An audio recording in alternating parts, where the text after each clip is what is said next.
You are now tuned in to Respect the DJ's podcast.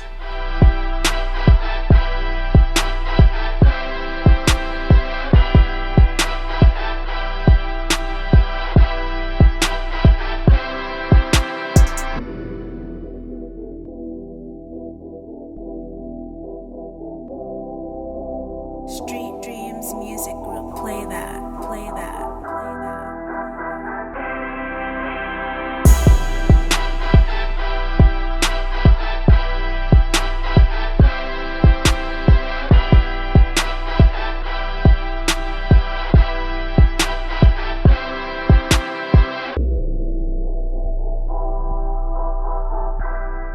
We are honored to be at one of the coolest venues in Tampa, Florida. We at the one and only Crowbar. Yes, sir. If you don't know about Crowbar, you are missing out on culture of the Bay. Again, like I always say, welcome to the most incredible DJ podcast in the world. Respect DJ Podcast. I'm your host, DJ Junebug, alongside DJ Khaled. Let's go.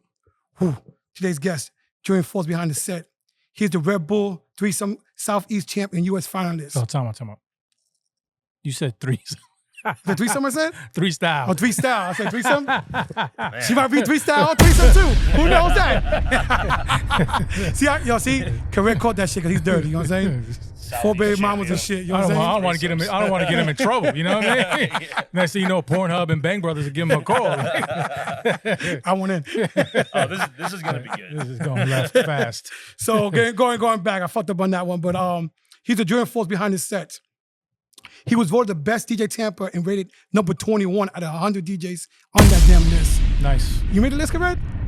I think I made the list. I didn't make Nah, the list. No, made the list. we in Orlando though. Oh, Orlando. Okay. How we gonna call it? We good. We good. He continued to raise the bars and solidify his status as a DJ. He's the one and only Schoolboy DJ Cool. Let's go. What's up? Let's Give go. it up. Let's go. Thank you. Make a clap to this. Thank you, DJ. Okay, you can't be missing out no more. Give me those claps on time.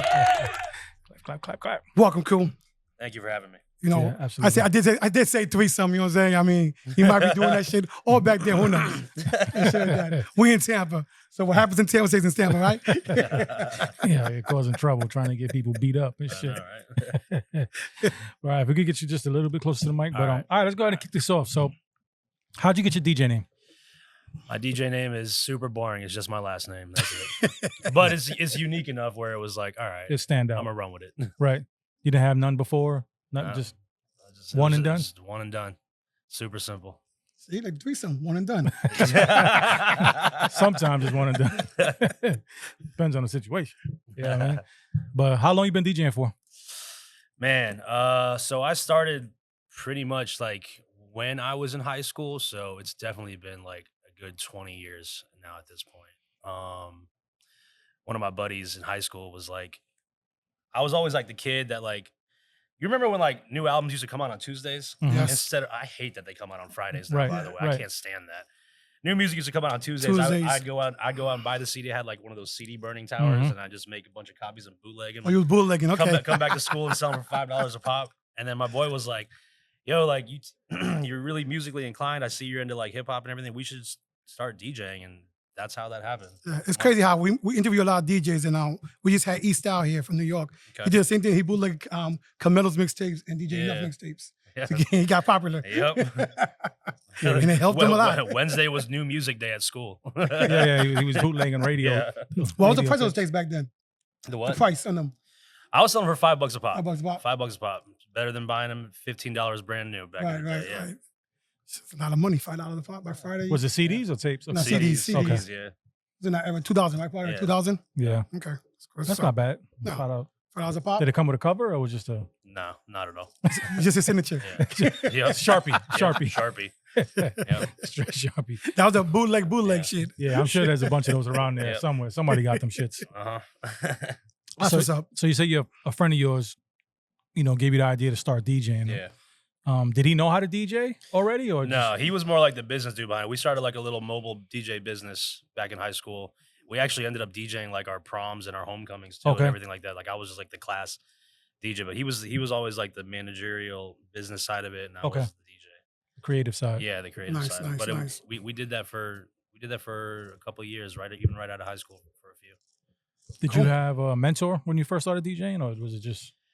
So there were guys that I definitely looked up to. I remember like listening to the radio back in the day, 93.3 FLZ and Mhm. like Wild Now. Like I was listening to like Jamie Ferreira and Cause on the radio here and Yep. just like trying to like when I first started DJing, I didn't understand like the concept of like party breaks on vinyl. So I was like, man, how are they doing this? How they Like, mixing so how are they fast? doing Right, this? right, Like right, this is right. crazy. It's because and then finally, like when I got to college, I went to college here at USF, and I started hanging around all the DJs. I used to like follow Jamie Ferreira around in Ebor back in the day, just carrying his crates and shit, like little jit. Just Just helping them out. Yeah, paying your let me- dues. Paying your yeah, dues. let me follow you. Let me find out how Real to do all DJ this. shit, carrying shit for somebody else. Right. Yeah. And I sat in the booth for like a couple years until I got my first opportunity. Yeah, just watching people.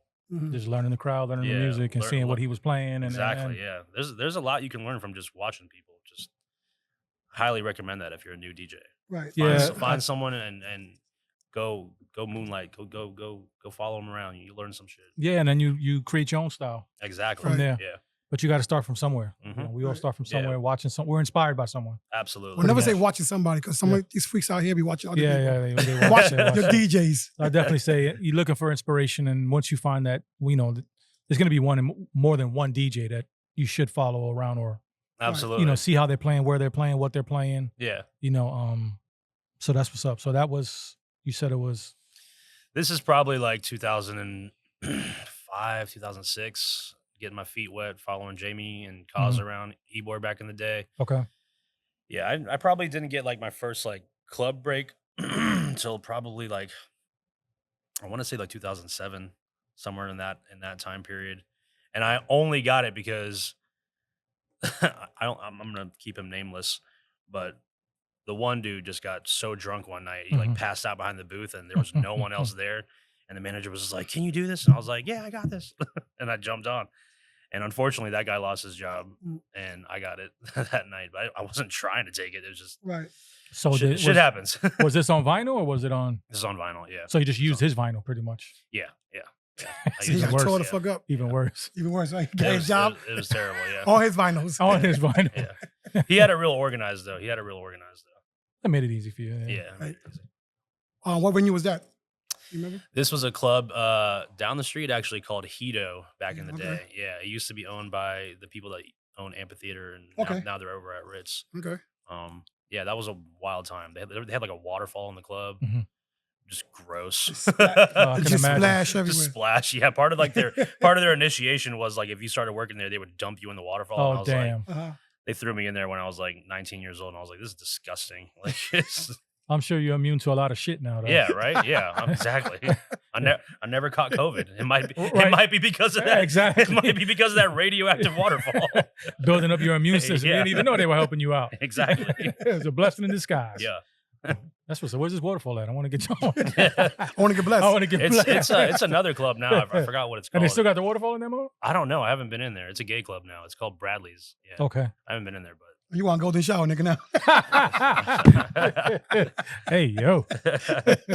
Slow down. But let's get back into to your questions It's now. all Yeah. about you. About the DJs, it's about you. It's not about career, it's golden showers. So did you buy vinyl?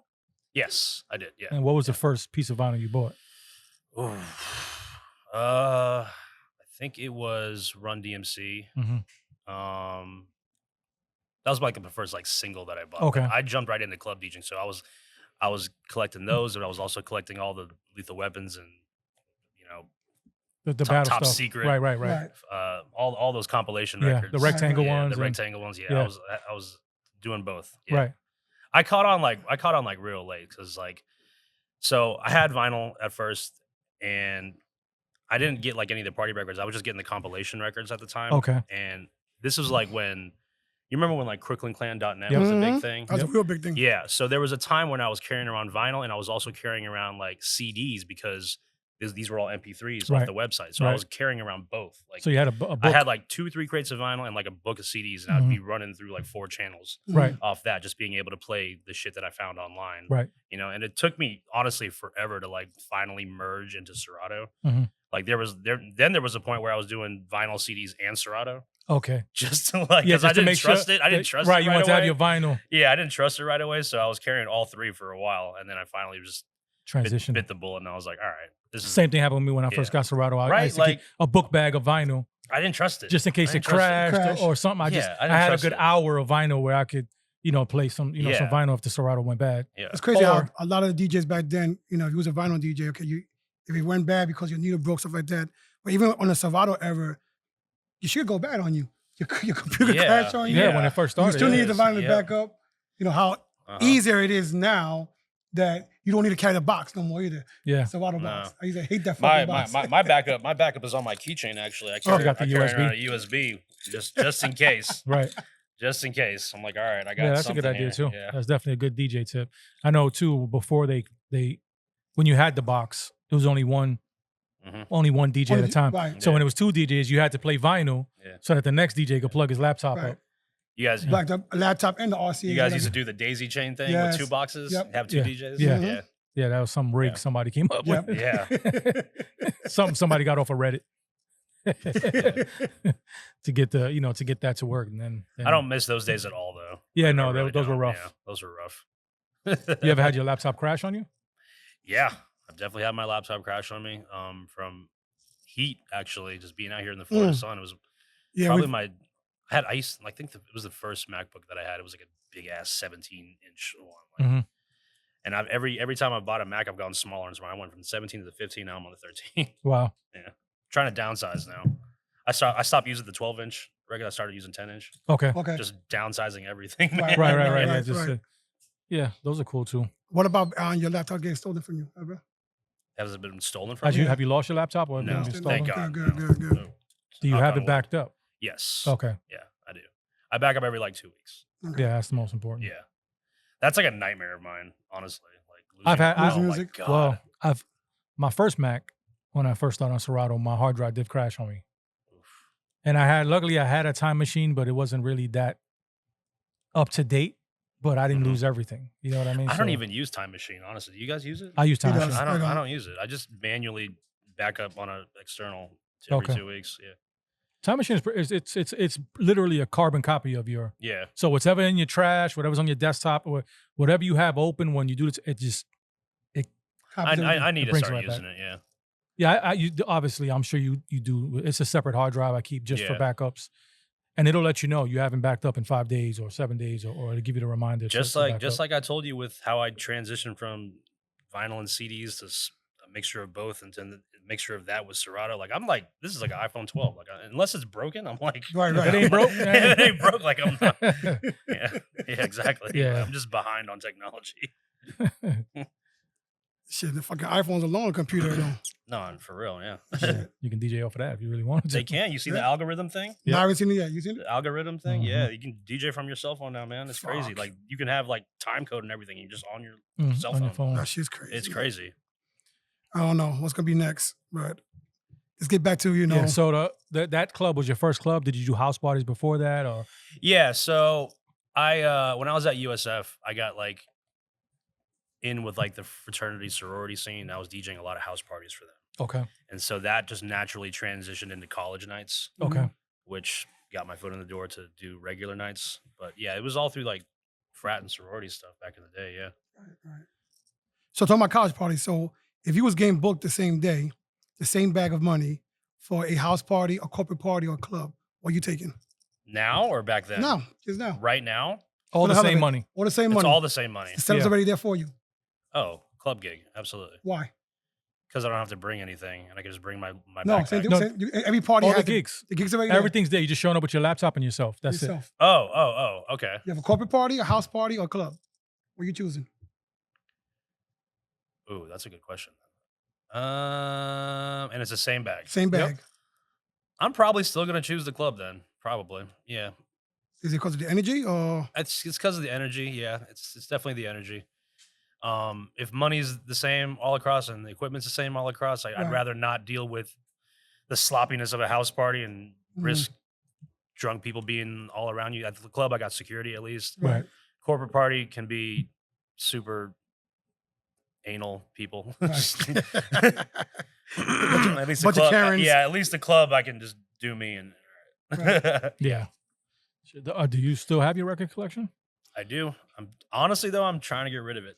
Don't kill me. I know. We're raising our hand. Let us know. Yeah, I'm trying. We're still buying records, man. I'm trying to get rid of it. I got like at least like 9 to 11 crates just sitting there, just taking up space. I'm coming out next weekend, so let me know. I'll go do it. Yeah, I mean, He's like, I always get slack every time I tell people I'm trying to get rid of it. They're like, "Why?" I'm like, "Cause I don't fucking use it anymore. Like, I don't want it anymore. Told you I'm trying to downsize." Right. It's Yeah. obvious, yeah. Right. Shit, I mean, Ring Khan's been trying to get me to do a vinyl set in Orlando for the longest, actually. Yeah. You just don't want to go through it, and I don't know. I'm just like, I don't want to do that. It's a lot. Oh, what we got here? Well, I don't know what it is. He tagged out. He took the covers off, so that's good. Oh, But I think it's is the M water? I didn't even know they had water. Yeah, they have water. Yeah, Yeah. I saw this the other day actually. But we're gonna let you try it first. I've been having it all week. It tastes exactly like you think it tastes. Water in a can. It tastes like it tastes like water in a can. A lot of times this water is fucking salty as hell. So what did you do to, as far as your knowledge and your technique of DJing? What did you practice? Did you watch videos or? All of the above, man. All of the above. I learned basic scratches and basic combos off of YouTube. Following DJs around, just being very into music since I was a kid. I took piano for like 8 years. Okay. And then I quit piano in high school because it wasn't cool anymore. And I was like, okay, this is not. Do you regret quitting it? I do regret quitting it actually. Now I do regret quitting. I can still play the piano, but I regret like sticking with it. I was really good too. Like I actually played in the 1996 Atlanta Olympics. Nice. They had a 4 piano concert in the Olympic Village that I was like a little jit playing there. Nice. Nice. Yeah. Nice. I do regret quitting it though. That sucks. I shouldn't have done that. But at the time I was like in high school, I was like trying to be the cool guy. And I was like, DJing is it. Not that. Well, you can still do it now. It's It's never too late to learn. Keep learning. True. Keep That's learning, true, right? Keep learning. You still know how to read the music and stuff, right? Yeah. Right. I'll trade the crates of vinyl and get a keyboard instead. There you go. There you go. I think I got a keyboard at home. He wants to do a trade. He said you got a keyboard at home. You okay? He said, me too. I feel like all the K gonna steal his daughter's girl keyboard. Yeah. I feel like all the DJ purists that watch your podcast are gonna come from my throat. I'm like, I want to get rid of my vinyl. Don't worry about it. We got our hands up already, so they ain't getting anything. Nobody's getting it. To be fair, I would keep a good chunk of it. Yeah. I just want to get rid of the fluff is what I Right. want to get rid of. I want to keep the classics, keep the albums, keep the singles, but all those compilation records, no. All the records we use for the club, all those, and like Right. get rid of them. I want to get rid of The all party that. records and all that. And The get- AV8 yeah. records and Yeah. I might keep a couple AV8 records. There's some classic party rocks. Yeah. Yeah. There was so many records There's- back then. yeah, the AV8s. there's a couple classics, but for the most part, I want to get rid of them. Get rid of the buku breaks, all that. Nah. So you were carrying somebody's records on your come up, Yeah, Jamie Ferrer. right? And then on your come up while you was DJing, were you doing vinyl? You said Mhm. who was carrying your records? Me, myself, and I.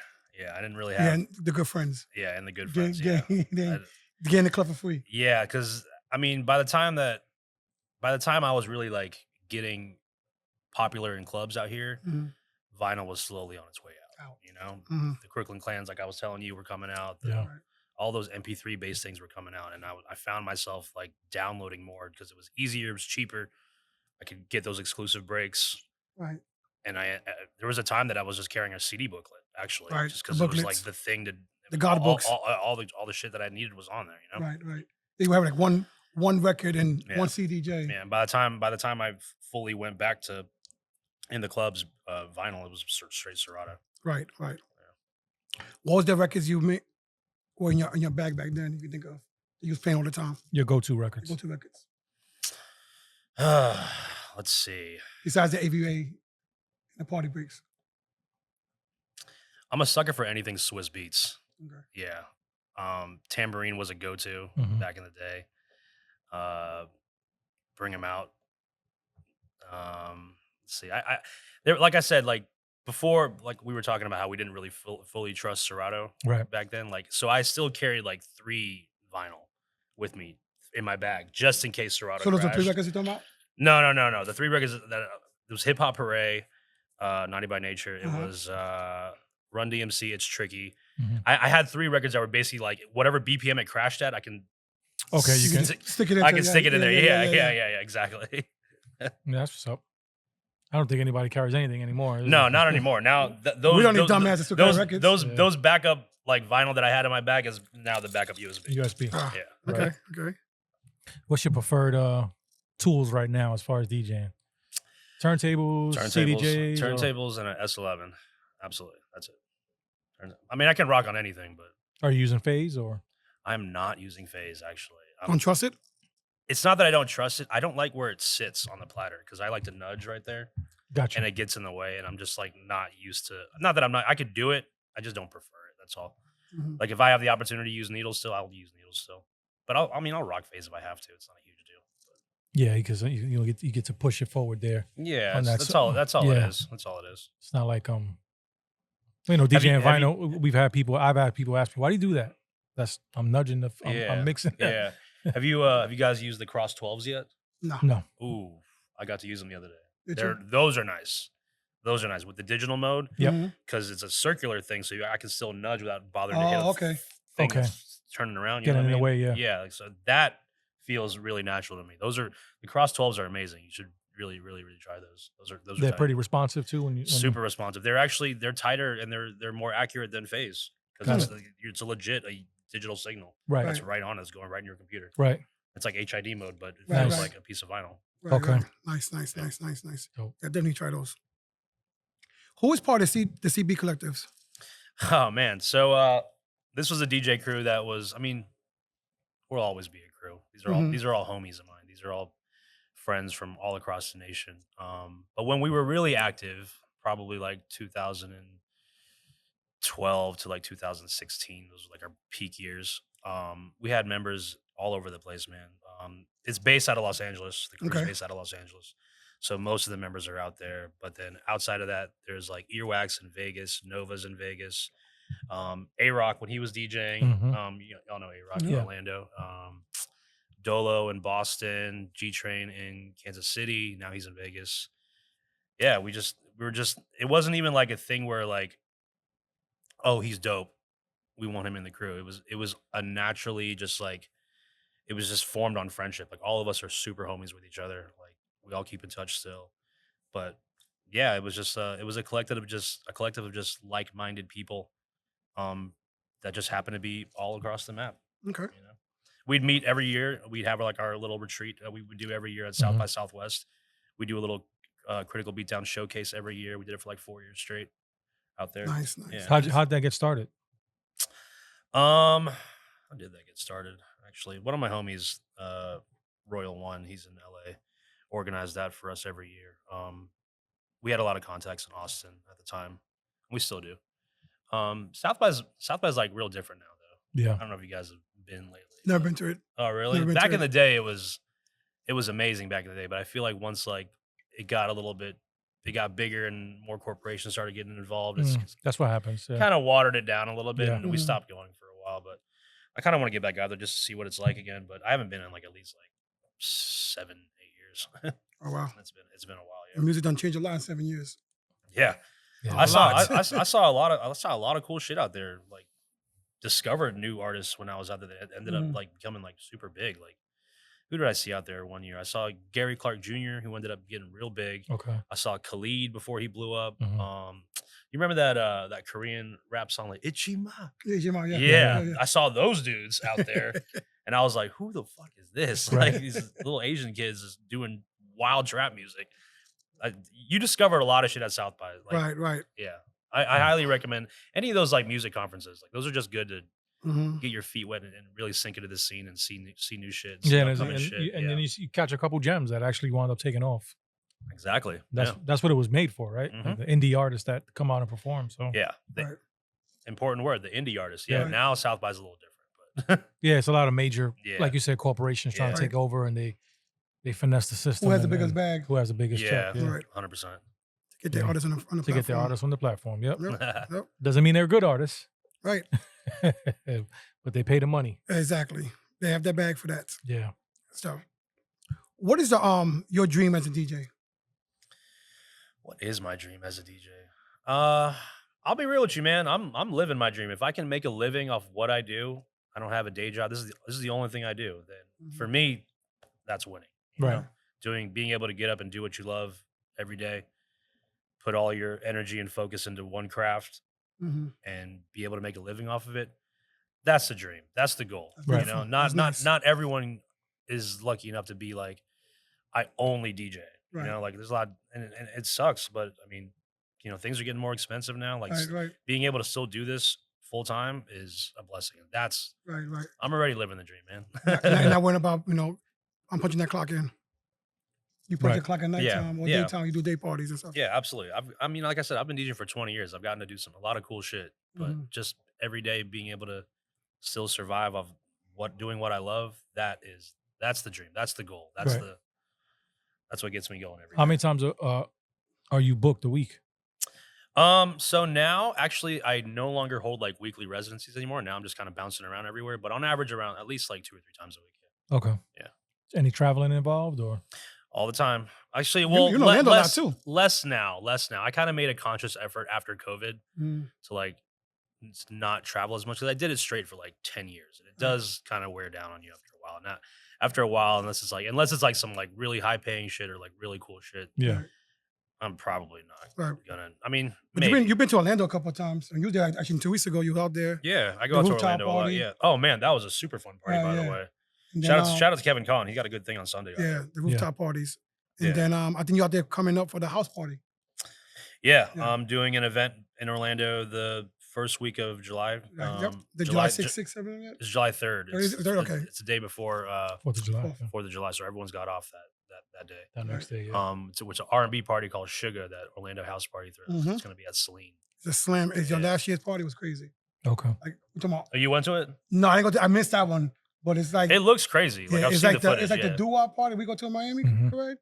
But I think it has another level on top of it. Okay. Yeah. It's dope. It's dope. It's a dope party. Nice. Because I think Con is on there as well, right? Kevin's on there. West is on there. Palmer Reed and I think one other person. I can't remember. I might see you that day then. Yeah, I might go out there check Kevin Sato. Conner. Sato's on Sato, there. okay. Sato's on South from Orlando, isn't he? Yeah. Yeah, South from Orlando. He is. Check you guys out. there. He's dope. Yeah, I yeah. actually booked him when we booked Pangea here. That was my show. Okay. I booked him for that. Him and Okay. Kevin actually. Sato's dope. Shout out Right, to him right. too. Dope. Might go out to that. Orlando's got some heat, man. Yeah, Yeah, they do. there's They been do. like that for a while. We just can't seem to get the respect Mhm. for some reason. What do you think You it know? is? I think it's everybody bases it because we have Disney. You know, Yeah. there's zero respect. You know, Tampa's a major market. Market. They're considered a major market, especially to labels and corporate companies. Right. Tampa's a go-to market, especially for concerts and Right. things of that nature. It is, but it's kind of funny when you like step back and look at it though. Like there's a lot of like really talented people that have come out of Orlando though. You know, Oh, there's a whole more than a list. Well, Yeah, the only like- thing that Yeah. sucks about it is they don't rep Orlando. Right. They come out of Orlando, but they don't rep Orlando. They don't. Yeah, And that's also the problem. that's part of the If problem they were to too. rep Orlando, people would see Orlando as a different market now. Right. I mean, we don't have a market because we don't have a football field. We don't have baseball either, do we? We don't have baseball. We got soccer and basketball, That's it. or football and basketball. Football and And basketball. basketball. That's all we I got. think it's because of the NFL team. You And guys the have basketball team maybe this year was good, but besides that, You know they what I mean? suck. I mean, I feel like it's kind of the same thing here too. I think that just might be a Central Florida thing where it's because we're not Miami. Yeah. Right. A lot of people that come out of here that make it big, like, don't necessarily like. I remember, like, oh my god, do you remember the whole thing with Kaya back in the day? Yep. Mhm. Kaya came out from here and then Mhm. she like said that she wasn't from here Right, and Yeah. talked right. shit about Tampa or said she was from Miami or some shit. And then there was a whole debacle about that. But that's kind of the same mentality. You know what I'm saying? It's like I just feel like Central Florida just doesn't get that. We're overshadowed The by respect, yeah. Miami Mhm. a And little Jacksonville. more. But you think Jacksonville really? Yeah, everybody shouts out Duval. You know what I mean? Duval. Like, Yeah. Okay. everybody reps Duval. So I mean, but there's some really talented people that have come out of our area, though. You know, no, like, there's especially. producers alone, like Acre's from Orlando is huge now. Mhm. Dochi's from Tampa, she's Mhm. huge now. Yep. Like, you know what I'm saying? We have a lot of talented people that do We come do. out. Like, Yeah, we had Orlando. We had but I think we had the you're- Runners. Yeah, I think you're Kane, right though. Kane Beats. Mhm. Diplo. Yeah, I think you're right though. It's like no one really like mentions it though. No Yeah, one they don't really- say I'm from Orlando. Oh, I'm and from Tampa. I like, still yeah. live there. You know what I mean? Most of the Yeah. time they move out and do something else someplace else. Like Yeah, we you know, gotta change that. We gotta Yeah. change that. like Absolutely. Tyler Yahweh. He's from Orlando, but he lives in Cali now. I remember making it a point like when right after like 3 Style when I was really traveling super heavy because of that. Mhm. Like I would make it a point if they would naturally put Miami on the flyer because they saw them from Florida Mhm. and they would just assume that. And I remember like going back and be like, nah, you got to put Tampa. Like I'm Right, not right. doing Yeah, that. fix it. Yeah, Yeah, you got to fix it. I rep Tampa. yeah, that's what's up. As you should, right? Absolutely, As you should. absolutely. I love it here. Nice. So you brought up the situation about COVID. So explain to us how the shutdown hit you. The shutdown was weird, man. Like I was super vocal at that time too. Like I was on socials trying to get people to, mask up and comply with shit because the rules that were in place, it was basically like our governor and our mayor just button heads all the time trying to like Yeah, Figure out- bigger balls. Yeah. figure bigger out like balls. how to do this, like Right. they're just button heads. And we ended up with a lot of stupid rules at Mhm. the time. Right. Like dumb rules, like you have to have your mask on unless you're like sipping, like you have to be seated. Like Mhm. it's just dumb shit. I remember DJing during that times and like the GM would get on the radio and be like, inspector, whoever's coming down, like tell everyone to mask up, blah, blah, blah, blah, blah, blah, blah. And I was just like, I remember like, I was like, guys, I know this sucks, but I like working and I don't want to be out of a job. So I was Right. like, I remember being super vocal at the time, like telling other homies and DJs in our area, like, yo, just, I know it sucks, but please fucking follow these rules so we don't get shut down again. Like, Right, you know what I'm right, saying? right. Like it was a rough time, man. That was a super rough time.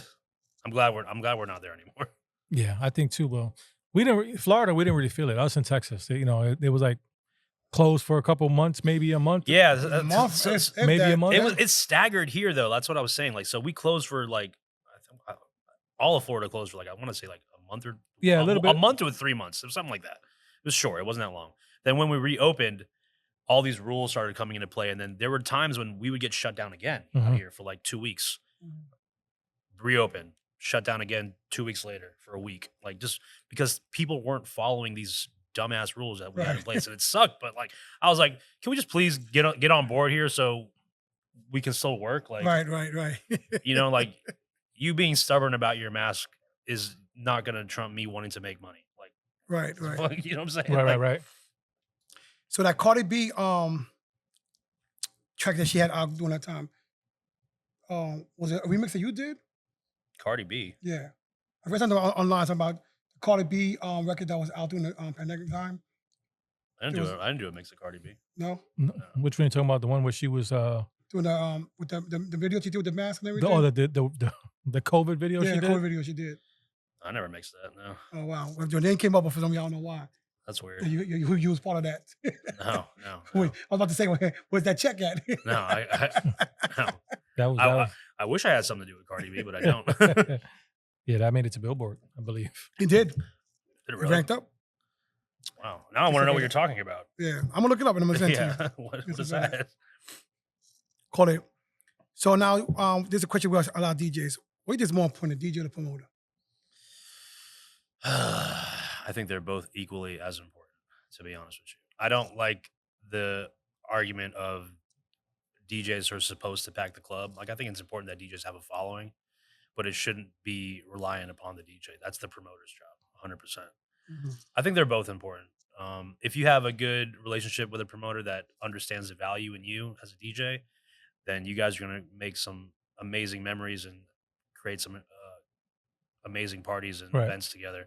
If you guys are cohesive, Right. you can really work together like that. Right. But the problem is once the promoter doesn't look at the DJ like that, it looks at him as like a number. Mm-hmm. That's when It's all fucked up. people start butting heads and getting fucked up. You know what I'm saying? Yep. I'm not gonna bad talk promoters. 'Cause there Yeah. are, I've thrown parties. Mhm. There's been events that I've thrown where I've just been the promoter and I've acted, I've booked shows. So I get both sides of it. I do see Right. I do see the number values that they're looking for, but I also see the creative side that DJs bring to the table, and it's just about finding that perfect union. One can't be thinking that they're bigger than the other. Yeah. Basically, Right. Yeah, it has to be a partnership. it has to be a partnership. Exactly. Yeah, that's the only way. But like you said, a lot of times DJs too, promoters too, they jump DJs or they, you know what I mean? They got Yeah. somebody cheaper. Oh, fuck it, I'm gonna bring him in. That's you know. not it. Right. That you're sacrificing your quality of your party at that. If you start looking at it just from a numbers perspective, Yeah. that's when you hire cheaper DJs. That's when you all those things, Well, all that's those also- little that's also a corners you problem start also cutting. You know, When you Yeah. have DJs that will take a cheaper pay, Right. yeah, that's also a big problem. that is a huge problem actually. We gotta, but that only comes from us not embracing the next generation that's coming up. They don't Mhm. know any better. You know what I'm saying? Yeah. They're kids. Like they're Right. just trying to Get their name on the flyer. get their name on the flyer, party, get their foot in the door. Like, Right. unless they have that mentor that they can look up to and they can speak with openly, they're not going to know. Right. And the problem with a lot of like older dudes is like we don't want to do that sometimes. Like, Right. we should be doing that. We should be reaching out to the younger cats and the next generation that's coming up. You know, like I'm constantly keeping my ear to like who's popping in the city and like making it a point to go out and see them and see what that next generation is bringing. You know, like Mhm. I said, when I booked that Pangea show, like I had Sato on there. You Mhm. know, like he's a younger dude from Orlando. Like Mhm. I made sure to pick the right people that were in that scene that are bubbling. Mhm. But you know what I'm saying? Like older guys like us, we gotta stop being gatekeepers. You know, like Right. that's not it. That's Do you, not do what. you think that the younger DJ should be looking out for somebody older to mentor them, or because of YouTube and anything else out there, free education, you can think about it, they go into that first probably. Technology has definitely fucked up a lot of things for sure, and that's one of them. Is going on YouTube and be like, oh, I found a tutorial for this. Right. YouTube's not going to teach you everything. You know, there are certain ways to carry yourself in this business, certain ways to carry yourself in nightlife that YouTube is just not going to teach you. You need to be active in your scene. You got to be feet on the ground, like, Mhm. you know what I'm saying? Like really experiencing everything that is around you. Right. You can't just, I mean, yeah, you can learn a couple things off YouTube, but it's not going to teach you everything. Mhm. That's where the mentors and the mentorships and reaching out come into play. And Right. yeah. Okay. Cool. And when the promoter books you for a gig, do you play for the promoter, the crowd, yourself? All three. All three. All three. You gotta do a little bit of everything. Mhm. You know, like keep those gems that are you Mhm. and still let your personality shine through. But at Of the course. same Separate time, you from everybody else. yeah, you got to separate yourself from everyone else. But at the same time, I also get playing to the crowd, making sure that everyone is happy. Mhm. You're never going to make everyone happy, Of course but the not. majority of people Right. are happy. You know what I'm saying? I think the promoters kind of, or the idea of playing for promoters kind of falls into that too. Like if the crowd's happy, the promoter ain't going to be like, what are you Right. doing? Like, bro, shut the fuck up. Like, look at Right, this. right. Like, Right, Go, right, right. go sit at the table. yeah, like look at this. I think like that goes hand in hand. Right. It starts getting real messy though when the promoters, it's like a bottle service club and Mhm. it's like tables want specific things because they're spending thousands and thousands of dollars and you have to go out of your way to do. I hate that shit. I hate Mhm. that shit. Have I done it before? Yeah, but I don't like doing it. And I've had some terrible experiences in clubs that are just tables, Bottles, like yeah, just bottles, tables, yeah. like no dance floor, just Right. tables. Yep. I got kicked off the decks at Mokai in Miami one time. Why is that? Yeah, because it was all tables, and it was like the dude just kept coming up asking for the most ridiculous shit. The promoter was in here, like in one ear, like play this, play that, play this. It was too much like micromanaging, yeah, huh? micromanaging going on. That at some point I was just like, look, I'm obviously like not the DJ for you here. Like, do what you gotta do, call in someone else because I'm not doing with this shit. And I legit walked out. I was like, all right, don't book me again. I'm cool, never playing here Yeah, that was a club. ever again. What was the club you went to in Miami that was just tables? It was in Miami Beach, in South Beach. In South Beach that we went to? Yeah. Recently? Was it Mokai? No, it wasn't Mokai. It was. We No, went to see Fly Guy. Okay. Oh, that wasn't in South Beach, was It it? was in Miami Beach. Yeah, it was on the beach. Shit, I remember now. I don't remember the name of it, but I know what you're talking about. Oh, Zero that dance special floor. spot we went to. Yeah, Yes, I remember the name of it. zero dance floor. Yeah, zero dance floor. It was all I think it tables. was, And lounges. it was about 30 tables. Yeah. And in hindsight now, Mokai closed down like a year later or 2 years later. So who's winning now? Ha. Right. Yeah, just stuff like that. It's just- Like that shit. yeah, because they want to hear a certain Request song. this- When request the this bottle's shit. coming out, oh, it's a birthday. play this I'll shit. give you a perfect like picture of like what this club was. Like I don't know if you remember this. Like, do you remember seeing they got in huge trouble with PETA? They brought a horse into the club. Okay. You remember this video? Yeah, yes. It was like a bottle service presentation with a fucking horse. Uh-huh. like, and the horse started spazzing out in the middle. Obviously, loud music, strobes are going off, and like they shut the club down after that. Was it that club? It was Mokai, yeah. Oh shit. Yeah, they was trying to. You got people with money asking for crazy shit. I want my fucking bottles to come in on a horse. That's the type of crowd that I dealt with when I played there, and I was just like, all right, I'm not the DJ for you. Like, get someone else down here. I'm out of here. Like, New tonight, a South Beach nightclub is under investigation after video of a white horse on the dance floor goes viral. Look at this. Video shot inside Mokai Lounge in Miami Beach shows a woman in costume riding a horse right into a crowd. Later in the video, the horse appears to fall and that woman tumbles off the animal. The club's owner could face animal cruelty charges, and the health department is also looking into this. That shit sucks. Yeah, see, bottle clubs, man. I feel like bottle clubs are like kind of dying, to be honest with you. I feel like things are going back to like dancing. Yeah, I think things are going back to dance floors, and I mean, I think it's also because it's more of dance music going back to the old crazy old songs. Because right now you really can't dance to shit that comes out right now. I mean, that's just how shit is now. Like, I mean, on top of that, everything's fucking super expensive now. So I think people are trying to spend less. But it's funny you bring up like all these throwback parties that are out now, all these throwback records that are hitting right now. It's just like music is so disposable now. You know, like people are just going back to what they know felt good. Dancing, you know, cheap drinks, good music, like timeless shit. You know what I'm saying? Right. I think we went too far down that one way, and it was there's nothing expensive. Nature will, correct itself. Yeah, too much of the music for the past 10 years sounds the same. That's the problem. It's just disposable is what it is. Like I've always asked people like, what song do you think is out right now that you'll be able to bump 20 years from now? Yeah. Nah, damn. I was like, nah, not a damn Maybe thing. one. Maybe. Yeah, there are occasional ones that come along. that come along, but not a for whole the most playlist. part, no. I can't even tell you like what was the hit last year. Right. You know what I mean? I can't recall. No, but if you ask me what was bumping in 96, 95, he said ski. Ski.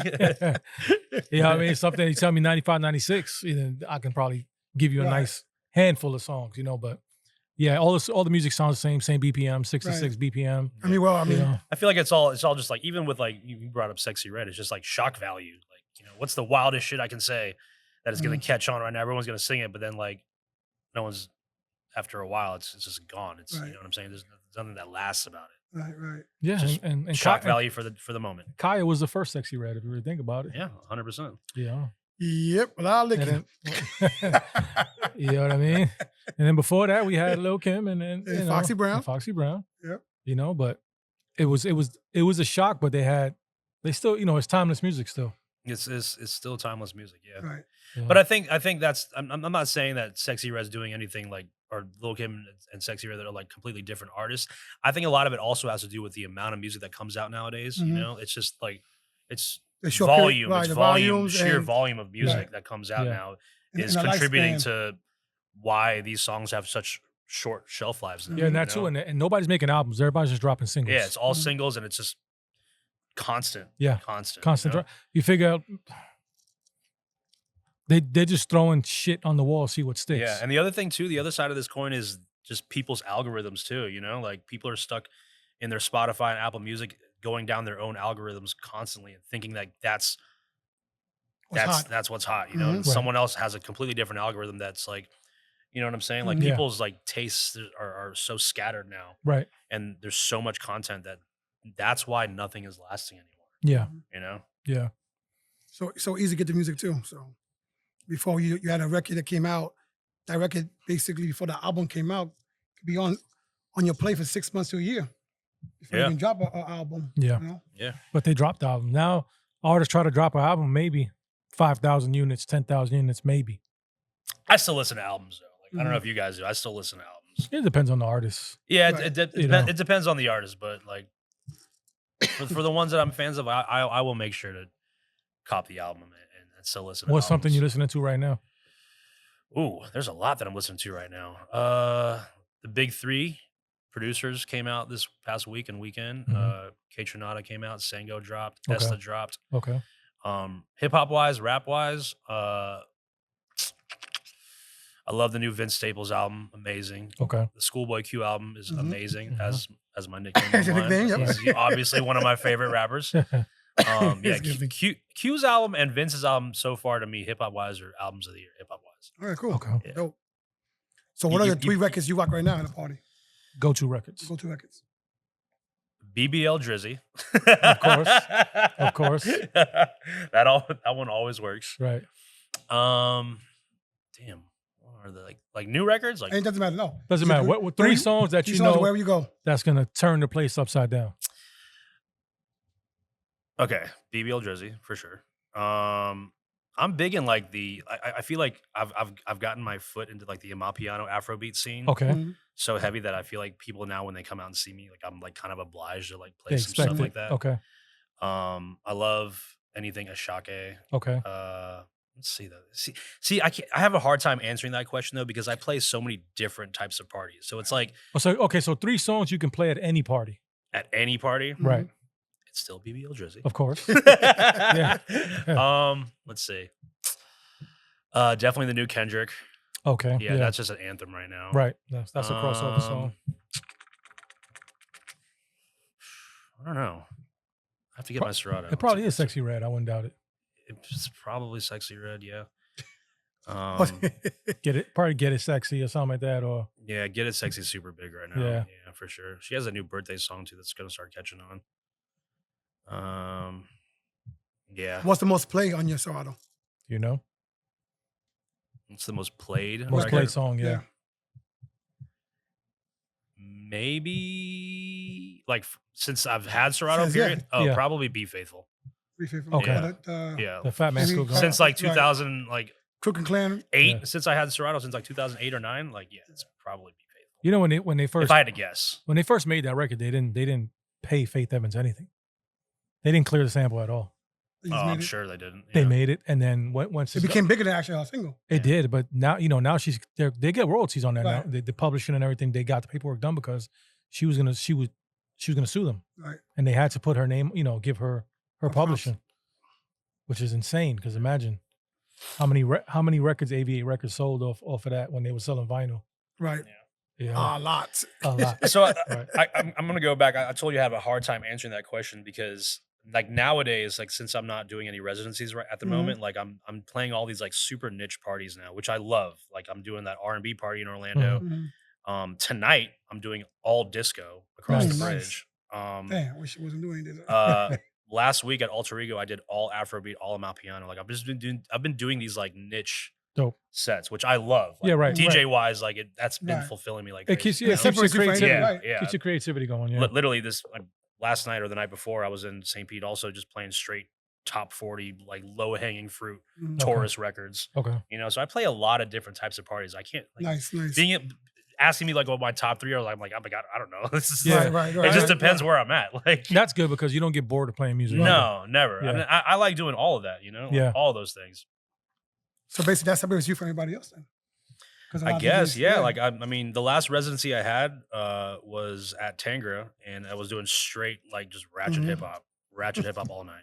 That gets boring. Yeah, I mean it's fun. Like I like the energy in there, and I kind of dialed that room, and I'd mix in some like Jersey Club to Mhm. spice break it it up, up, yeah. to spice it up a little bit. But yeah, it was still like it's still fun. It's Wow. just No, it can get redundant after a while. I guess with the yeah. redundancy of it is you already know what you're going to play every week, unless Yeah. something new drops and you have to add it. I think maybe I don't feel like that though. Or I didn't really feel like that though because, like I said, I play so many different types of gigs where it's Right. like, all right, I know this one's my Mhm. hip hop party. I'm gonna have this top 40 party over here. I might do a house party this week, like Mhm. or straight house music. Like I'm lucky enough to kind of like Dibble and dabble in a little dip bit and of everything, dabble in like yeah. different scenes and pockets. Right. Nice. That's a flex. Hey, why not? Tell us a little bit about hip hop scene in Tampa right now. The hip hop scene in Tampa right now. I feel like Tampa's kind of like lost its sound. Like we were known for like jug music, Mhm.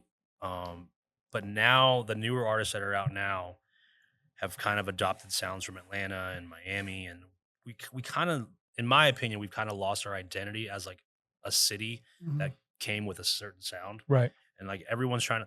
But I mean, like I feel like a lot of cities are like that though too. Like even New York, that happened in New York too. Mhm. You know, when New York went straight, when ASAP Rocky came out, everyone was straight drill and Mhm. Yeah. trap music. You know, a lot of artists try to sound like artists from Atlanta. Yep. Mhm. You know, like I feel like because, and this ties back into the technology conversation. Everyone's so connected now that there aren't too many places that hold identities. 2 clicks and anymore. you're in. Yeah. You know what I'm saying? Like, and everyone's trying to mimic other things from Yeah, because they different want parts. to. Yeah, That song hit. I got to make something like that, so I can. exactly. Yeah, So I can hit. Yeah. that's the age of the internet that we live in. You know, Right. like that's what happens. Like, Right, unfortunately, and I wish we kind of step back a little bit so we would develop our own sound again. You know? I think the only way that'll work is if you just kind of, when you're working on something, you got to disconnect. Don't look at Instagram, Yeah. TikTok, or anything. Just work on you There and are your style. there are a couple like artists in Tampa though that are still making like fun party like jug music Mhm. on occasion, like this dude DQ4E Keese. Mhm. He still makes like good 100 BPM party records that are still Nice. playing, you know. So there's a couple guys, but I mean some of the biggest guys that are out here that are from here that are out on the road and doing bigger things, like they've kind of adopted like a more of a trap sound, Mm. you know. And it's cool. It's I mean, I love it. Obviously, I still like that shit. It's just in terms of like when you ask about Tampa's hip hop Hip-hop scene, scene, right. it's just like we don't really have a sound anymore. Mm. You know? Yeah. So, what was the first hip hop concert you either attended or DJ? First hip hop concert I ever went to was Wu Tang at the House of Blues in Orlando. Yep. I was in high school. ODB was still alive. Uh-huh. Method Man kicked me in the head with his fucking big ass Timberland boot as he crowd surfed. And I was like, I remember I got hit really hard too. And I was like, this is the fucking coolest thing that's Best ever happened to thing me. ever. Method Man kicked me in the head. I was there. That was a good show. yeah, You remember I that? was there, yeah. Yeah, that was a good show. I was a little kid. I was in that show. That was a long time ago. Yes. Have you DJed any hip hop events or concerts or anything like that? I have. I've opened up for J. Cole. The most recent one was back in December. I opened up for Ludacris in St. Pete. That was a big show. That might have been the biggest show I've ever DJed for, actually, in general. That was like a 6,000, 7,000 person crowd. Mm. That was cool. Oh, nice. So yeah, I've done some shit. I've worked with a lot of artists in concerts and in clubs for sure. Mhm. So saying that, if there was one artist, dead or alive, that you can tour with, Tour with and like a whole DJ. tour. yeah, who would it be? You're the tall DJ. Dead or alive? Mac Miller. Okay. And I'm friends with his DJ too. Clockwork is a homie of mine. Nice. But just musicality wise, like I love watching that kid's arc from Mhm. going from like blog rap to like frat rap to pop to he started dipping into like the Estas and the Sango type beats Mhm. and then started going into like just this musicality just kind of took off Right. at the end, you know. Right. It was a And beautiful the thing to real watch. life records. Yeah, it was a beautiful thing to watch for sure. Somebody else on the show said that. Mac Miller. Okay. If you've never DJ said if that. you've never dived into his catalog of music, Mhm. I highly suggest it. Right. Start from the beginning. You'll hear the The growth, growth. Right. like all throughout. Like it's Yeah, it's since- really really nice. That's to what's see. supposed It's to really happen. cool to see. Exactly. Mhm. You know. And you don't really see that with a lot of artists. And I mean, especially these days, you don't see it with a lot of artists. No, it's like the one you mentioned. You can see it with J. Cole. Yeah. Right. His growth from when he Mhm. first got signed to now. Mhm. You know, his mixtapes and things like that. Yep. To where he's lyrically at now. Yeah. You know, it's growth. You know. I just like I like seeing artistry like that. So that makes me want to be a part of that whole journey, that whole process for them. That's why I'd pick him to be his DJ. Right. tour-wise. Yeah. Nice. People that you believe in. Right. Yeah. Right. And the growth, like I said, you said the growth was totally from the beginning of Mac Miller's career to where basically at the end, the I'll say life story songs. It was in Yeah. small, Yeah. Yeah. basically, you know. Mhm. Nice. Before we forget, we have a bag to give you. Okay, you pass that bag over. Oh, what's up? We always forget to give these bags out. Little gift. Oh, okay. Little Thank gift you, from us guys. here. All right. What we got? You got some stickers, some Ooh. shirts. T-shirts, stickers. Talking about stickers, there's more stickers in Crowbar than shit Respect the DJ in the spot. art gallery. Right. There's more stickers on these walls.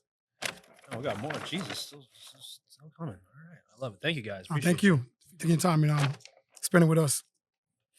Once again, we got Crowbar in Tampa, Florida. Thanks to Tom and the crew for sharing the space with us today. Yep, absolutely. Shout out to Tom. Yeah, without them, we couldn't be here today Mm-hmm. and do these incredible interviews. Tom's a man. Staple. Right, and Staple in the scene here. Yeah. Yes. A big staple. I mean, I've been coming here for, 13 years. Yeah, I told you that last show that I threw was here. Pangea, we brought him I was here. here, Yeah, okay. it was right on the stage. Right. Yeah, 13 years I've been coming here. Like I said, it was really 14 years, but we skipped 1 year because of the damn COVID. But Right. 13 years I've been coming here. Yeah. We met Fader back in 93, 94? Something like that. Yeah. The God. Yeah. Fader. Fader and Sandman back in those days. Yep. We used to travel back and forth from Orlando to Tampa. You come out there, we come over here. Yeah. He's a man. Still killing it too. Yes. Still sounds just as clean, just as crispy. Yes. as he always has. What is your home? Another legend though. Right, Shout out to exactly. Sandman. What is your home setup right now looking like? My home setup Yeah. is just an S9 and the M5G techniques. Okay. Yeah. What is your I need to upgrade to an S11 at home though. right? What do you think? Have you tried the Rev 7 or anything like that? I have tried the Rev 7. What do you think of it? I like it. I'm a fan for sure.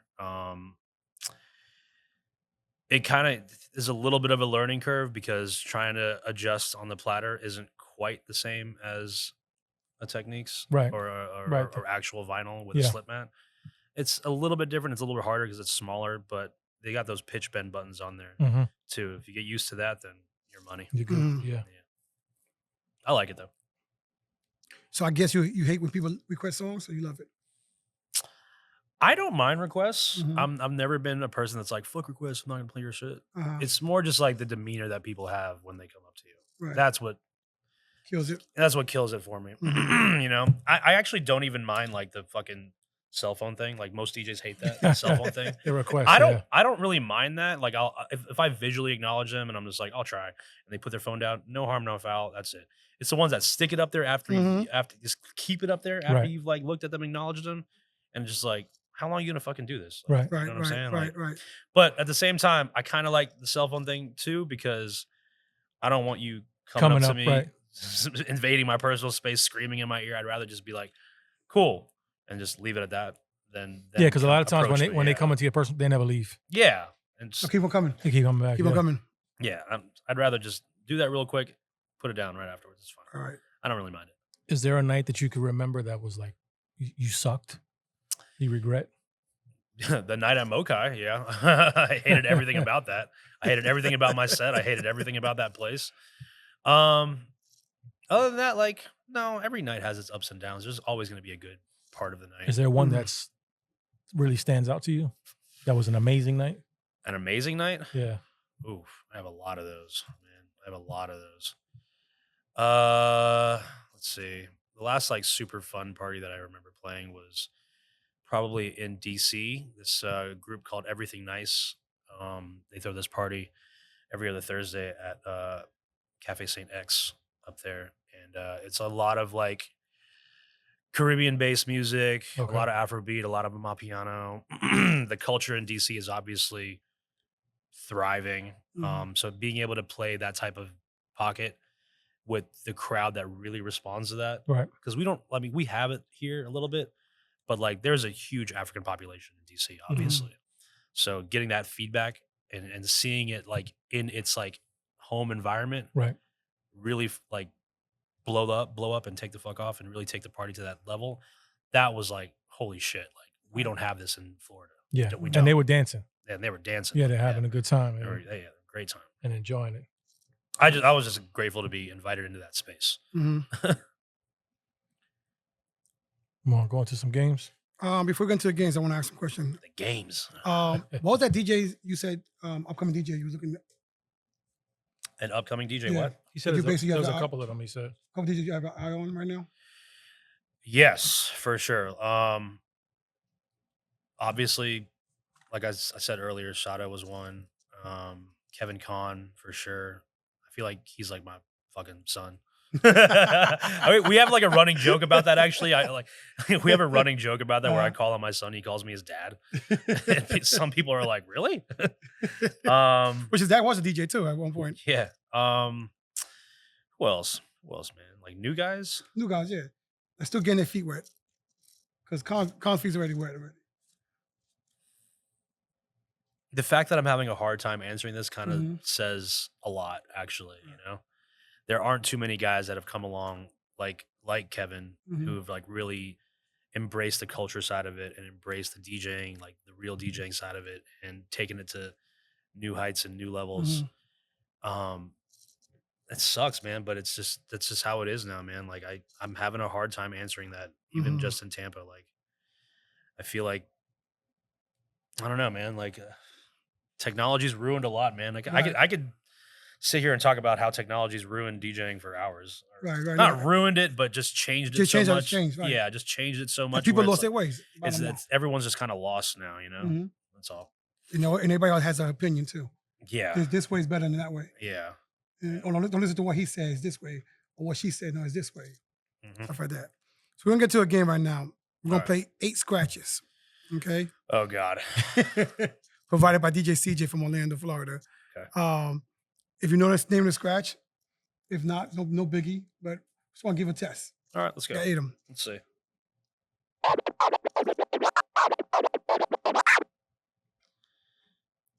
Can you play it one more time?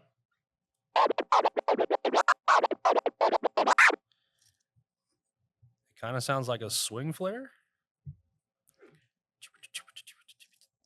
Play it one more time.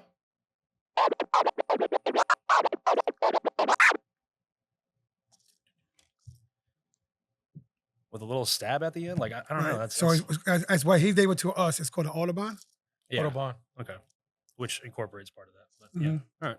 Second one. It's just chirps. One more time. No, play again. Number 2. No, 2 is baby. Those are chirps. Oh, you got to go. Those. You can't. I'm sorry. I'm not tripping, You- right? no, Those you're are chirps, tripping. right? You're All chirps, right. yeah. That was chirp. That was Right. chirps. Yeah, yeah. Okay. It was chirps. All right. That's the way the banks go. all right. 1, 2, 3, 4. You can't fuck up the patterns. Those are baby scratches. Yes, thank you. We're bank 4 now. Yes. All right, I got 2 out of 3. I got 2.5. Yeah, No, you got both. Okay, one more time.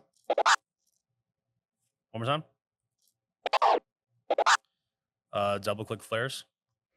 You got Levi's crab. Is that a crab? Mhm. Yeah, it could be a crab. Yeah. Could be a crab.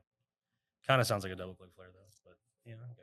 Craze had a problem with that too because Mhm. Craze says he uses Yeah, three yeah. three fingers for 3 his fingers, crab. and he was. I use 3 fingers for my crab too. Yeah. He said the same exact thing. He said.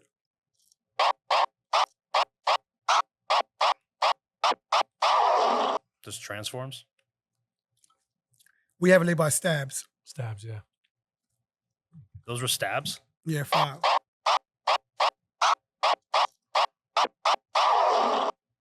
Okay. That's 6.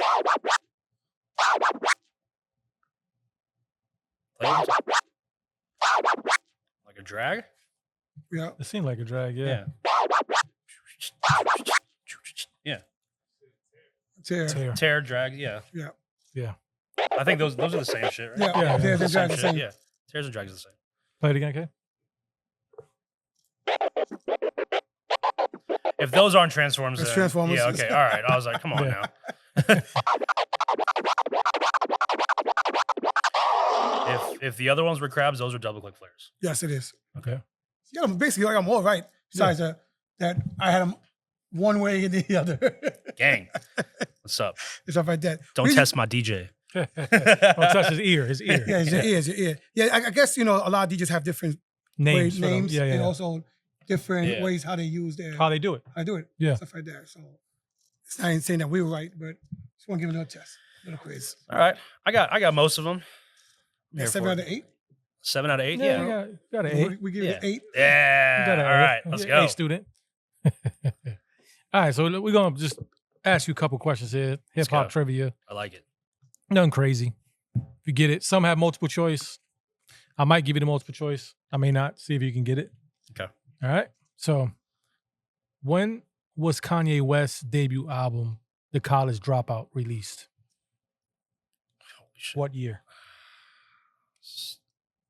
2004 or 5. Yep, 2004. Oh my God, got let's it. go. You got it. That's pretty good. Which rap group were the first to have a gangster rap album reach #1 in the charts? NWA. Yep. This one should be a breeze for you here. Watch it be the one I fuck up. Which of these songs are not Kendrick Lamar's? Man of the Year, Swimming Pools, King Kunta. It's already Man of the Year. Yep. There you go. That's my three. dog, Schoolboy Q. 3 out of 3. Let's go. There you go. Doing good. Shit. Has anyone got a perfect score on all of these? No. Danny, maybe Vintage? on the samples. On the samples? That's Okay. about it. Yeah. Yeah, Danny Vintage, when we do the samples. We'll do sample games, stuff like that. He'll call us sometimes, and He's like, yo, I got them all I got him all. He'll brag about it. to this day. To this day. All right. Well, And he was number like 14. Yeah. We on 50. I'm gonna brag about the scratches one. And Right. This one, yeah. But you got to What's go. up, Danny? You got to go. You got to go against Craze for the scratches one. Yeah. All right. I'm gonna get his He'll scratch. win. I'm gonna go crazy. Yo, crazy. Send me 8 scratches. Craze, yeah. See, I'm no, gonna here's see. we're not gonna know what the hell he's talking about when he's but scratching he's though. in the alien, Yeah. but you know, and stuff like that. What does DJ mean to you, being a DJ? DJing to me means being a curator of the culture. Like I said, I play a lot of different types of gigs, and there are the gigs that just pay the bills, low hanging fruit type of records, which we all have to do. But I find myself the happiest in doing these niche gigs, doing these gigs like Old Dirty Sundays here, where I can dig into stuff that I like, and kind of just go off on my own, and everyone just trusts the DJ. The parties like that, or like the Afrobeat and Amapiano parties that I'm doing now, or even tonight's disco sound. This is my first time at this club actually, but I know I'm gonna have fun. Right. Like just curating and letting people experience more than just what's on the radio or what are like the hottest songs on the Billboard. Being able to share new music and new sounds with people. Right. That's what DJing's all about to me. Right. I mean, where you see radio from 5 years from now?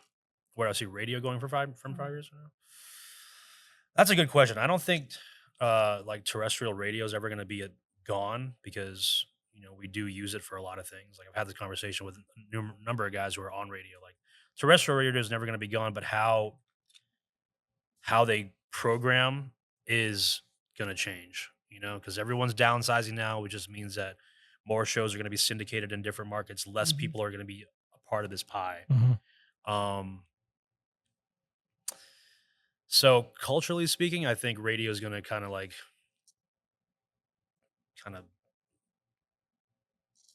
I don't know, funnel, I guess, or just Okay, like bottleneck. bottleneck almost, yeah. itself. That's what But Like, yeah. yeah, Still need the morning shows, the traffic. yeah, stuff you like still that. need all that. Yeah. Like exactly any type of emergency broadcast, radio needs to be there for that. So it's not going to go away. It's Right. never going to go away. But Right. Right. it is going to be harder to make a living off of it. That's what I think. Yeah, they don't pay much as it is now. Right. I've actually, Yeah. it's funny. It's a funny story. Wild here in Tampa has asked me to be part of their crew for like 3 times now. And I've said no 3 times. Sorry, Orlando.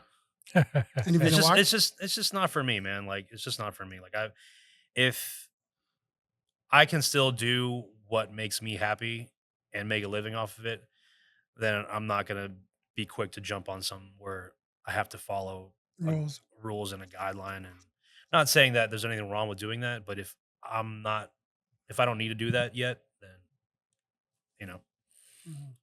Yeah, enjoy your freedom and Exactly. There's a lot of Yeah. rules in radio. Yeah, yeah, exactly. A lot of rules. It has its pluses, bookings wise and different things like that. I guess. No, it does have its pluses for sure. Absolutely. But I mean, in terms of like right now, like I've managed to, keep myself active in the club circuit here in Tampa and beyond. I'm still doing what I love. So it hasn't really crossed my path yet. Right. Maybe one day. Do you go out often when you're not DJing? Yeah, I try to. Yeah, for sure. Especially lately, this new spot opened here in Water Street, Alter Ego, that's bringing a lot of talent from out of town. Yeah. DJ Wonder was there last night. Last night. Yeah. Last night or Thursday night? No, he was there last night. Shit, I thought it was Thursday night. That's why I didn't come. Yeah. No, actually, Ring Khan was there on Thursday. Oh, fuck. Yeah.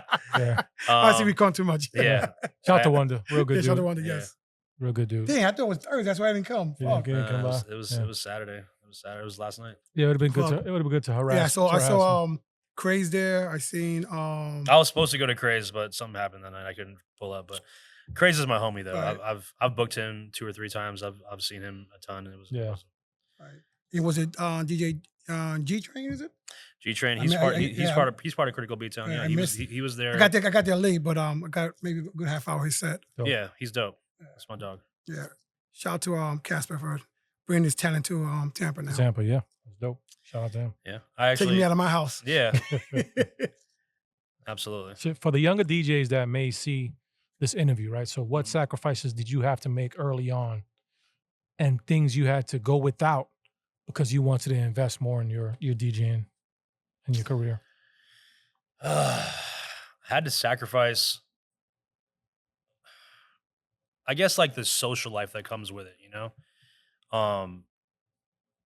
because when we go out, and especially when you're coming up as a DJ, you're really trying to lock in. You're really trying to, learn everything. Like you sacrifice those nights of actually going out and having fun, Mm. and like being a part of the crowd and Mhm. mingling and chasing after girls and all this shit. You know what I'm saying? Right. Like, and in turn, I feel like a lot of DJs, because we're such nerds about our craft, end up becoming like fucking socially awkward sometimes. Yep. Yeah, that's what happens. Yeah. Yeah, but that's what you sacrifice, Right. because we love our craft so much. There's just, we sacrifice a lot of social life, and especially with the hours that we Mm-hmm. deal put with into too. Like I always tell like everyone, any girl or woman I'm seeing, I was like, you're gonna hate one thing about me is this fucking schedule. Like, Right. yeah. If there was one thing you could do different, what would that be? Or is there anything you would do different? DJ wise, Yeah. let's see. No, I don't think there is anything I do different. Honestly, man, I've been able to do a lot of cool shit, and I don't think if I did anything different, it wouldn't have allowed me to do, some of these things that I've done, and of places I've been able to see. Mm-hmm. So no, I don't regret anything with DJing. Absolutely not.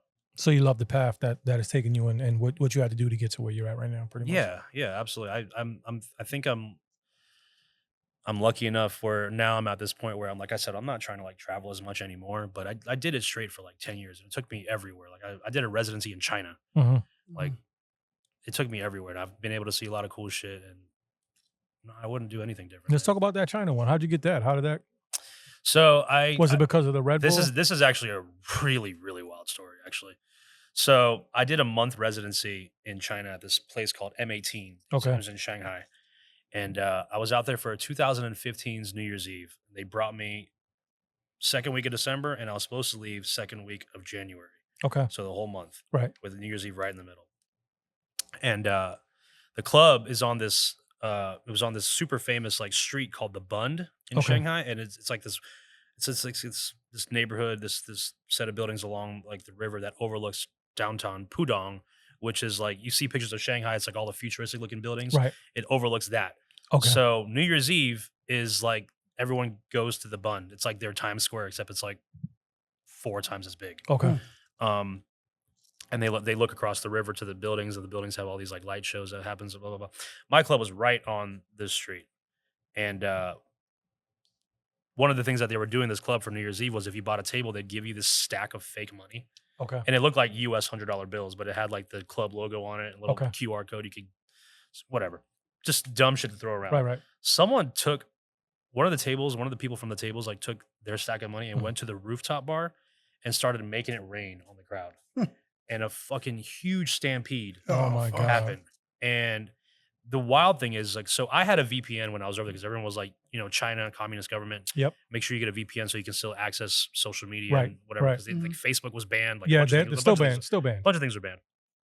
So I had a VPN, and I was like trying to look up all the info on this stampede after it happened, and nothing was getting out. Nothing was getting out. So not a lot of people know this. CNN had one small story that they were able to report on it at the time, but like 28 people died or something like that. Wow. Yeah, and I didn't find out about it until the club closed. So we're inside partying, having a good time till 5 o'clock in the morning. And we get out at 5 o'clock in the morning and I just see body bags. And I'm like, yo. The hell happened? Yeah. And we found out about the stampede afterwards. And then Chinese government Shut it down. Shut it down immediately. Controlled it. So the last 2 weeks I was in China, I didn't even DJ. I played one other club just because I was there. But like I was just on vacay. Because I mean, I got paid up front. Thank God I got paid up front. Right. Like, for the entire month. Yeah. Nice. But yeah, that was a wild time, man. Like just. How'd you get that gig? One of my buddies, DJ DeVille, Okay. was the music director out there for a time. He was going to Asia a bunch for like a good 5-6 year span. Right. And he was a music director out there. And He does edits too, right? Yeah, he does. he's on Club Killers. Club Killers. Okay. And he makes a bunch of good stuff. Yeah. But he was out there as a music director, and he was just bringing in a lot of like US DJs to do month-long residencies out there. And I was one of them. Nice. I was lucky to be one of them because I remember like talking to like the people at the club. They were like the aesthetic that they were looking for, because it was an international club in Shanghai. The aesthetic they were looking for was like basically like white boys. Okay. Like Americanized, like right. white people basically. And I was like an Asian kid, so I was like rare, like to get that booking over there as an American DJ, because they wanted like the typical American look. What were you playing over there? Everything, man. Top 40, it was top 40 stuff? house, hip hop, everything. I was there 4 nights a week for like 2 weeks straight until New Year's Eve happened. Nice. It's a nice check too. Yeah, it was a great. It was a to enjoy your vacation. Yeah, exactly. Yeah, it was great. Yeah. You buy any bootleg shit while you was out there? Maybe. I don't know. Did you sell any bootleg shit? Oh yeah, right. Since you know for that. Shit. Yeah, that was a wild time. We definitely visited some like flea markets and stuff flea like markets, that. stuff like that. I had a suit made when I was over there. Nice. Super cheap. That would have cost me like thousands of dollars here in the States. Yeah. So I mean, I got a bootleg suit. Hey, nothing wrong with that. Shit. Yeah. Definitely not. Keep wrong bringing with back. that. You still got it? Yeah, I still got it. Yeah. Keep it on stash. Yeah, why not? Shit. What is your favorite club? Oh man, see, this is another one of those things about asking me what my favorite record to play is. Like I've played so many different types of clubs, so many different types of parties. What club is the one that really sticks out all the time? When they book you, you're like, yeah, I'm gonna go. There's no ifs about it. In terms of like, okay, see, I know I'm being in pain with this, but like high profile wise, like where it's like all eyes are on it. Anything that you're the most comfortable being at. I'm sure there's a club that you think about that's like a great memory that you had an amazing time that you would love to go back to. I love any time that I play at Old Dirty Sundays here. Okay. I love any time that I play here because I really get to dig into who I am as a DJ. You know, I have no expectations here of like what I'm supposed to be playing. It's just like, yo, Koo, what are you feeling right now? And and the crowd always responds with it. It might not be the most packed party. It might not be the most high profile thing, but in terms of like fulfillment, it's those types of parties for sure. Right. Definitely. High profile wise, I played One Oak with 2 Chainz in Hollywood or in LA. That was a super fun gig just because all eyes were on it. But like the music I was playing was pretty fucking straightforward. Right. You know? But it just depends. Right. Who's your god DJ? Ooh. That's a good question too. I've got a lot.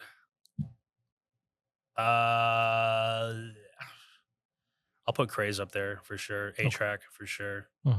I can give you my top 3 in Florida. We'll give you give you top 3 in Florida. Quick. My top 3 in Florida: Craze in Miami, Magic Mike in Orlando, and Q45 in Duval. Okay. Those 3 are my top.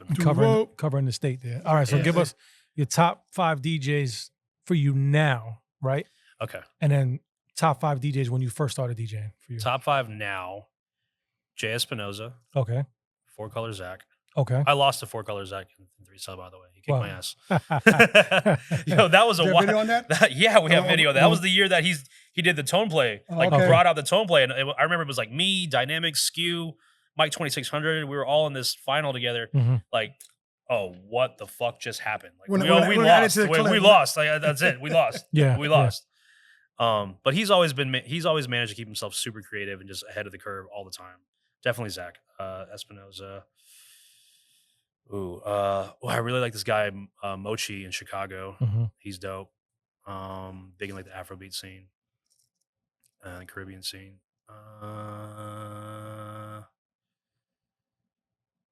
I'm gonna go with my guy Matthias in DC. Also, he played Boiler Room recently. Okay. Just an incredible selector, incredible human being. And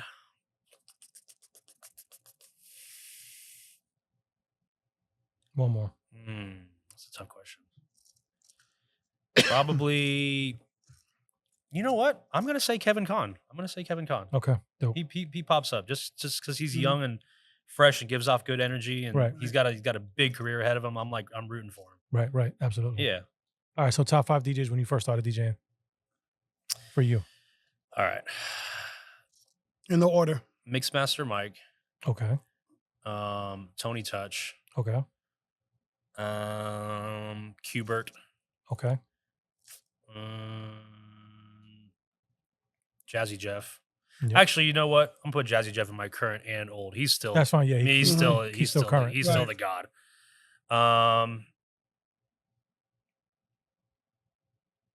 Probably Scratch Bastard. I'll put him in current. I'll put him current both. and Yeah, old absolutely. too. Actually, Yeah. yeah, I remember watching his Star Wars routine back in the day. Like, what happened? Yeah, Like, this is crazy. He's definitely an amazing DJ Yeah, too, man. yeah. I'll put him on both lists. Yeah. For sure. He's dope DJ. Yeah. Oh, it's 5? That was 5. Yeah. Scratch Bastard and Jazzy Jeff If ever- are oh, on both. okay. Actually, Yeah. yeah, I gotta put them on both. Top 5 producers? Ooh, all right. Neptunes, Timbo, Kanye, Primo. Mm-hmm. One more. You said it earlier, I thought.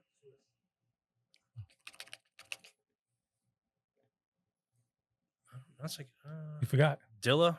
Probably. Dilla? I'll put Dilla in there. Okay. Yeah, I'll put Dilla in there.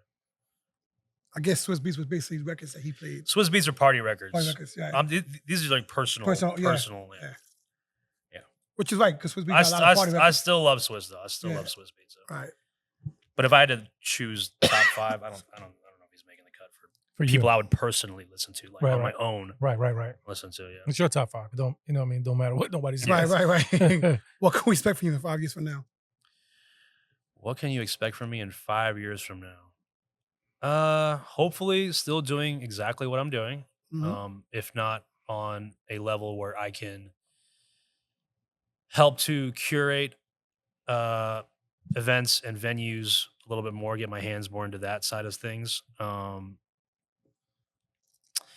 Really just trying to be the OG, man, you know, trying to be the OG, trying to mentor new people, trying to just really curate the scene Mhm. in a way that I would want to see it Grow. Right. come to be. What you currently working on right now? Currently working on it right now. Honestly, like I said, since which has been really nice actually. I'm no longer like doing any residencies right now. I've been like big on my hustle of like trying to get my foot into as many guest spots and different types of parties. Like Right. it's lately I've just been on this like mission of like doing what makes me happy, Mhm. you know? And getting back to like why I love DJing, because you're right. Residencies are great, but they can get redundant after a while, Yeah. you know? That's really been pushing me right now. Right. Yeah. You do your own bookings, you? Yeah. It's nice. Yeah. I was asked to be a part of a couple agencies in my day. Some of them, a lot of them had this retainer fee that really just turned me off. Yeah. And I was like, I don't want to do that. Like if I'm already booking myself out, Right. 10 times a month, what Right. do I need you for? Like really? Unless it's unless it's to get access to like certain venues that I just don't have access to or just bigger profile. Mhm. Yeah. But nowadays, like I'm older now. I'm about to be 39 this year. Like I'm older now. Mhm. I'm not. I don't really care about that anymore. Yeah. Would you know? do Vegas or anything like that? I've done Vegas before. It wasn't really for me, man. It Okay. was, it was kind of just. It was. There are parties in Vegas that I would like to do, but Right. I mean, like in terms of like the hotel, casino, club, Mhm. lounge, bars, like it's kind of just run of the middle type Mhm. shit, you know. Yeah. There's a spot out there that I do want to play though, called Commonwealth, I think. Okay. Yeah, that's I would like to get my hands in on there. Shout to P Dot if he's watching. Dope. Book me. That's one way to get out. Hit me up. But that just seems like it's like not like a tourist Vegas party. It's like Mhm. a local Vegas party. Yeah. Right. That's what I would rather get into. Okay. out Right. there, Right. Any final words to our listeners and viewers? Yeah. Just love what you do what you love, respect the craft, respect the people that came before you, Carve your way out, Mhm. be yourself, but also stay true to what this has always been about: music and love, community. That's it. Absolutely. Nice. Craig, anything else? I'm good. I'm good. All right. So how can anyone book you? Hit me up on Instagram, just at DJQ, at DJKU. Really active on there. Just hit me up. Yeah. I mean, he does his own Yeah. booking. Yep. That's my own bookings. Yeah, I'm here. Hit him Nice. Holla at me. up. He'll reach. He'll get back to you as Yeah. soon as possible. Just don't send him a calendar invite. Hit him up. So, all right.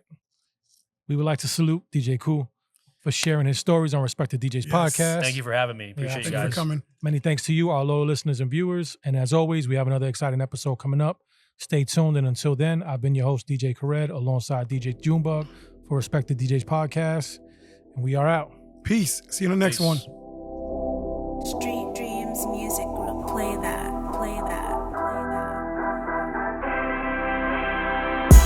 DJ Jamie Ferreira has long been a cornerstone in the Tampa music and radio scene, leaving a mark on the art of DJing.